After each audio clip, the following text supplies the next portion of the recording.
Celtics definitely a childhood icon, and having him here in the locker room is great.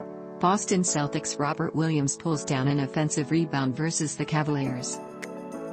Matthew Jaley/Globe staff here are the takeaways as the Celtics defeated the Cavaliers 111-101, boosted by Jaylen Brown and Robert Williams, and, in spirit, a familiar new face in Joe Johnson, the seven-time All-Star and former Celtics lottery pick who rejoined the team at 40 years old. 1. Before the game, Joe Johnson mentioned that he played pickup games with Jaylen Brown this summer.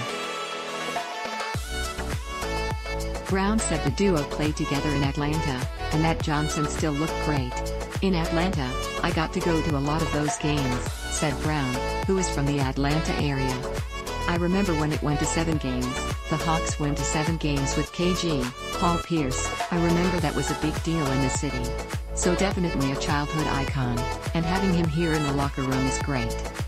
We need some vet leadership, we need some guys that kind of get the energy, the tone, the pace, the maturity level to where it needs to be, so I'm all for it.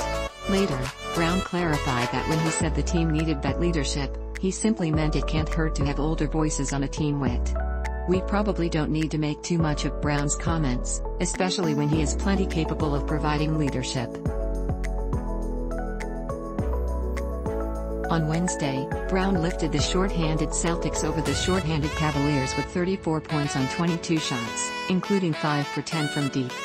After one three-pointer that forced the Cavaliers timeout, Brown paused to stare at the crowd, then pantomimed drawing an arrow out of a quiver and fired it into the crowd. Today was probably one of the better days I've had since being back, Brown said. We'll just keep adding those up. 2. Robert Williams finished with 21 points and 11 rebounds, shooting 10 for 12 from the floor. He had a couple of bad games defensively in recent weeks, but after missing a game for personal reasons, he provided crucial minutes against a depleted Cavaliers team that started Tacko Fall with both Mobley and Jarrett out due to COVID protocols. Williams made probably 3 or 4 apiece. He was huge obviously. The numbers show it, but his impact in other ways as well. 3. Predictably, Fall got a huge ovation when he was announced as the Cavaliers' starting center.